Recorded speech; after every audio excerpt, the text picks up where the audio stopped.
Halo Sobat Film, gimana kabarnya? Kali ini kita akan membahas alur cerita film suku barbar paling kejam. Ada seorang anak yang terlahir dalam peperangan. Pria itu kemudian tumbuh menjadi seorang pejuang tangguh. Dia harus berjuang mempertahankan sukunya dari serangan suku-suku paling sadis.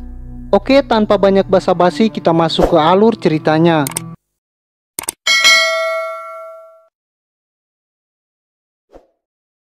Pada zaman dahulu kala ada seorang raja kegelapan bernama Esron. Dia dibantu para penyihir kejam untuk mencari rahasia dari kebangkitan. Mereka membuat sebuah topeng dari tulang para raja dan mengorbankan darah murni. Topeng tersebut bisa memanggil iblis dan membuat pemakainya tidak bisa terkalahkan. Semenjak saat itu Esron membantai para manusia. Hanya suku barbar yang berani melawan dirinya. Topeng itu berhasil dihancurkan. Setiap pemimpin suku barbar mengambil masing-masing pecahannya. Mereka kemudian menyebar pecahan tersebut dan disembunyikan selama berabad-abad. Tapi sebuah ramalan mengatakan bahwa suatu saat topeng itu akan digabungkan lagi oleh seorang pria. Tibalah zaman di mana terjadi kekejaman dan perang di mana-mana. Di saat itu seorang wanita suku barbar bernama Fiona tertusuk saat berperang. Corin, suaminya, langsung mendatangi istrinya yang sedang hamil itu.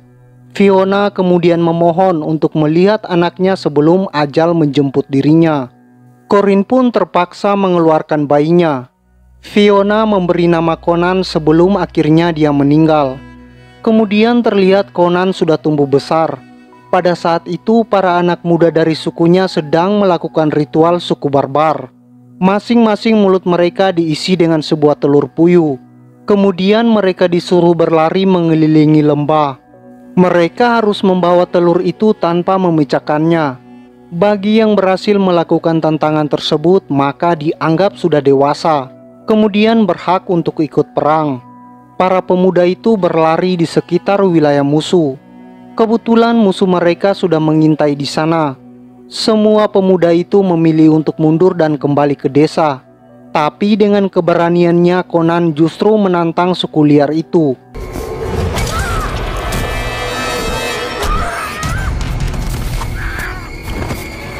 Setelah kejadian itu para warga terkejut. Conan datang membawa kepala pemimpin musuh.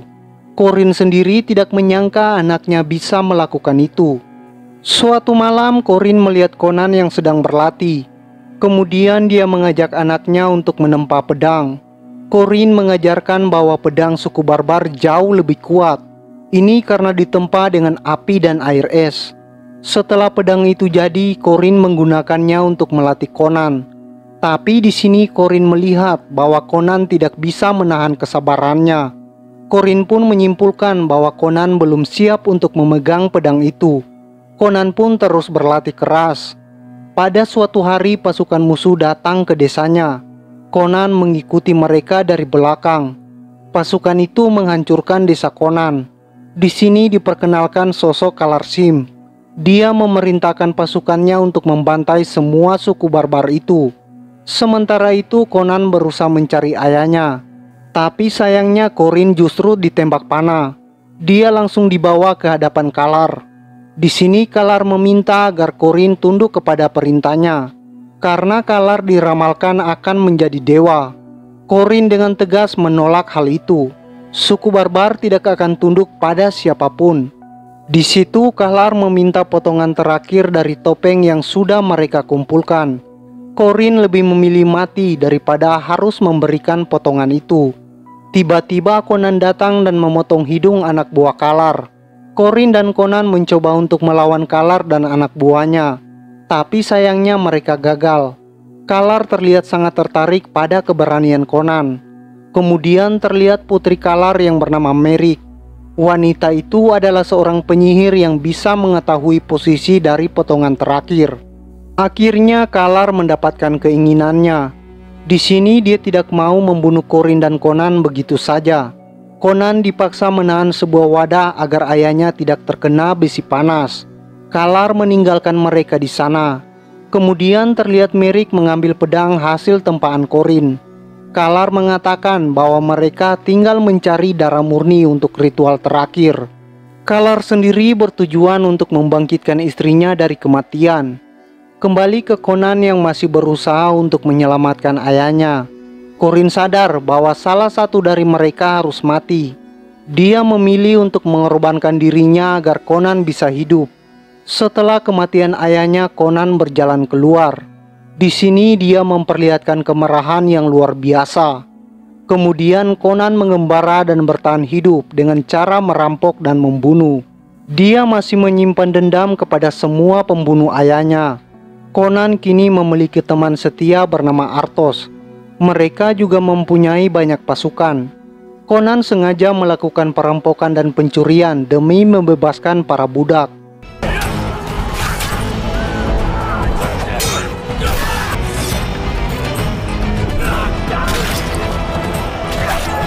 Bahkan Conan juga merekrut para budak itu menjadi pasukannya. Mereka pun merayakan kemenangan. Conan melihat salah satu pembunuh ayahnya yang hidungnya terpotong. Pria itu sedang mencari seorang pencuri yang kabur ke tempat itu. Conan mendatangi pencuri yang bernama Elasa. Tapi di sini Conan justru ingin masuk penjara dan mulai menghajar petugas itu. Conan kemudian merelakan dirinya untuk ditangkap. Saat di penjara terlihat Conan sangat tenang walaupun dia dirantai. Tapi tiba-tiba dia mulai melakukan pemberontakan. Conan kemudian menghajar semua penjaga. Dia menginterogasi mengenai posisi dari pemimpin mereka. Conan pun mendatangi pria itu saat sedang menyiksa Elasa. Conan langsung menghajar semua penjaga yang ada di sana. Setelah itu Conan langsung menyiksa pembunuh ayahnya. Di sini Conan berjanji tidak akan membunuh pria itu, asalkan dia memberikan informasi tentang pembunuh ayahnya. Setelah mendapatkan jawaban, Conan memaksa pria itu untuk memakan kunci penjara. Dia membiarkan para tahanan lain mengambilnya sendiri. Saat Conan pergi dari tempat itu, Elasa kebetulan mengetahui lokasi Kalar. Dia menawarkan diri untuk membantu Conan masuk ke sana. Saat berada di kapal, Conan berencana untuk mencari Kalar. Tapi dia tidak ingin melibatkan Elasa dan pasukannya. Conan akhirnya memilih untuk berangkat sendiri. Sementara itu, Kalar mendatangi biara Saipul dan langsung menghancurkannya.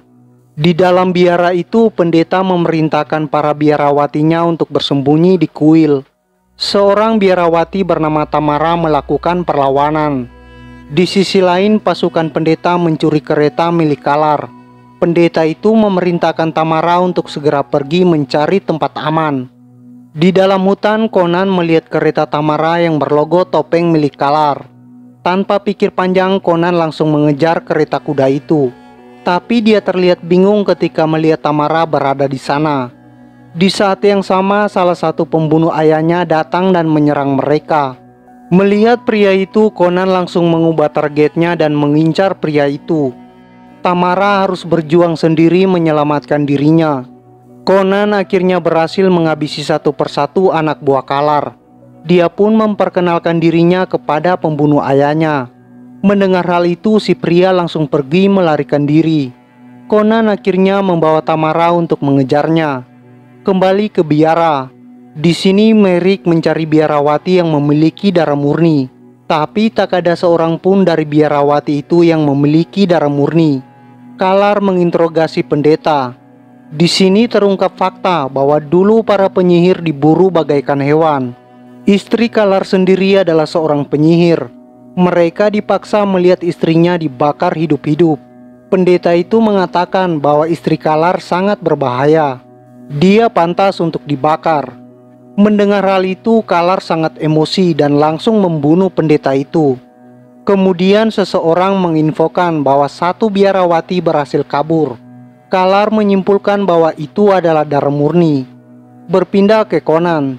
Dia berhasil melumpuhkan pembunuh ayahnya. Tapi Conan masih membiarkan pria itu untuk tetap hidup.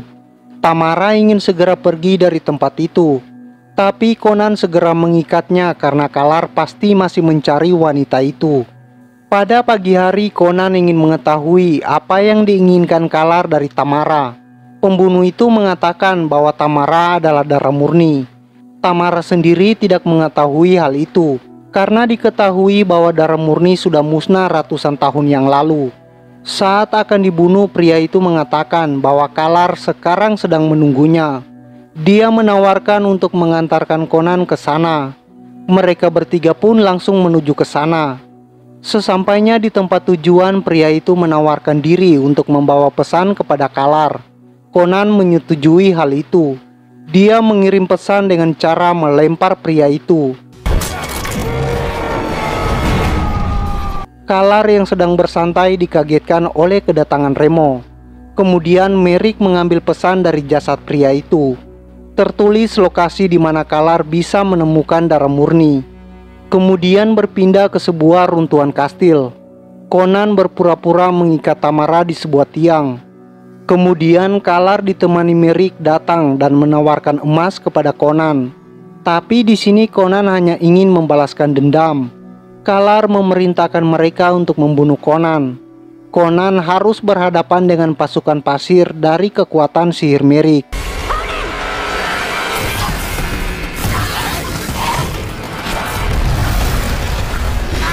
Conan pun berhasil mengalahkan semua pasukan itu. Kalar kemudian memilih untuk bertarung sendiri dengan Conan. Di saat yang sama, Conan memperkenalkan dirinya di tengah pertarungan. Merrick memberikan sihir racunnya kepada Conan. Hal itu membuat Conan menjadi lemah. Kalar pun mampu mengalahkannya dengan mudah. Tamara yang memperhatikan hal itu langsung menolong Conan. Dia membantunya kabur dari sana. Beruntungnya Conan berhasil melarikan diri menuju kapal miliknya. Di kapal itu Conan masih tetap akan membalaskan dendamnya kepada Kalar. Kemudian dia memohon kepada Arthos agar membawa Tamara ke tempat yang aman. Pada malam hari kapal mereka disusupi oleh pasukan Kalar. Salah satu dari mereka adalah pembunuh ayah Conan. Dengan bantuan Tamara, Conan berhasil membalaskan dendamnya kepada pria itu. Pada akhirnya Conan dan pasukannya berhasil mengalahkan semua pasukan itu.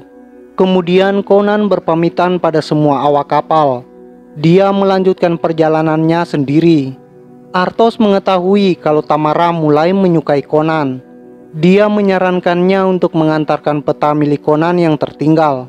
Tamara pun mengobrol dengan Conan. Di sini mereka berdua mulai saling jatuh cinta. Pada pagi hari Tamara berpamitan di saat Conan masih terlelap. Dia pergi kembali menuju kapal. Tapi sialnya Tamara sudah diintai oleh pasukan Kalar. Dia akhirnya diculik oleh Merrick. Conan pun terbangun dan menyadari bahwa Tamara sudah diculik. Merrick membawanya ke hadapan Kalar. Akhirnya mereka mendapatkan darah murni untuk ritualnya. Sementara itu Conan mendatangi kerajaan Air Gelon untuk mencari Elasa. Ternyata Elasa sendiri adalah orang yang sangat berpengaruh di kota itu. Conan meminta Elasa untuk membantunya masuk ke kastil Kalar. Elasa yang merasa berutang budi kepada Conan pun langsung membawanya lewat jalur rahasia. Elasa sempat menyarankan Conan untuk mengurungkan niatnya, tapi Conan tetap ingin menyelamatkan Tamara. Mereka berhasil memasuki ruangan penjara, tapi tempat itu dihuni oleh seekor monster gurita. Gurita itu berhasil mencuri Elasa. Beruntungnya Conan berhasil menyelamatkannya. Mereka memasuki kastil Kalar. Di sana ada salah satu pembunuh ayahnya. Conan pun terpaksa melawan gurita itu dan beberapa pasukan Kalar.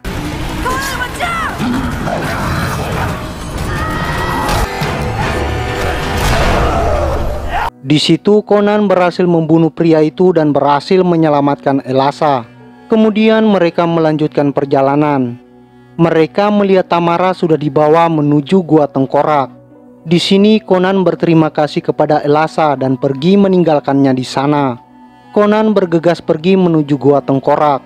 Sesampainya di sana, Conan melihat Tamara sudah dipersiapkan untuk ritual.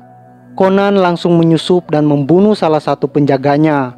Sementara itu, Kalar meneteskan darah Tamara ke topeng dan langsung memakainya. Di saat yang sama, Conan menyusup dengan menggunakan jubah penjaga tadi. Ia langsung menyerang Kalar. Hal itu menyebabkan terjadi gempa besar. Tamara yang terikat pun terjatuh dari sana. Tanpa pikir panjang, Conan langsung berusaha membebaskan Tamara. Tapi Kalar mengikutinya dan berusaha menghalangi Conan. Conan akhirnya berhasil menyelamatkan Tamara dan langsung menyuruhnya untuk pergi. Saat berusaha kabur dari gua, Tamara dicegat oleh Merrick. Saat Tamara terdesak, Conan datang untuk membantunya. Conan berhasil memotong tangan penyihir itu. Tamara langsung mendorongnya hingga menyebabkan Merrick tewas. Kemudian Kalar menghadang Conan. Di sini akhirnya Conan berhasil mengambil kembali pedang buatan ayahnya.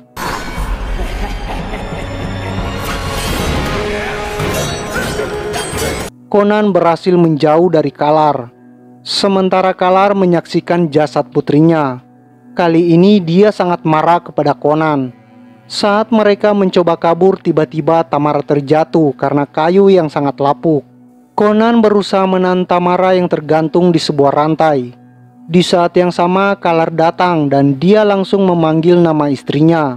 Hal itu membuat istri Kalar mulai merasuki tubuh Tamara. Tamara pun memohon agar Conan melepaskan dirinya. Kemudian Kalar mengingatkan hal serupa yang pernah terjadi, yaitu di saat Conan harus menahan rantai ayahnya agar tetap hidup. Tamara hampir berubah menjadi istri Kalar. Di saat yang sama, Conan langsung merusak kayu pijakan Kalar. Ini membuatnya terjatuh ke dalam lahar panas. Akhirnya Tamara kembali menjadi normal. Conan berusaha sekuat tenaga untuk menyelamatkannya. Setelah itu mereka langsung menyelamatkan diri dari gua tengkorak itu. Kemudian Conan mengantarkan Tamara ke tempat yang aman. Setelah itu Conan berpamitan dan berjanji akan menemui Tamara lagi. Conan kembali ke reruntuhan desanya. Dia melihat cetakan pedang buatan ayahnya dan mengingat pesan ayahnya yang mengatakan bahwa suatu hari Conan akan memegang pedang itu. Dia harus memahaminya terlebih dahulu. Film pun tamat. Nah, gimana alur cerita filmnya? Dari film ini kita bisa mendapat pelajaran bahwa sulitnya mencari darah murni. Selalu berjuang untuk melawan penindasan. Siapa punya kuasa, dia yang menguasai semuanya. Oke, sampai jumpa di alur cerita berikutnya.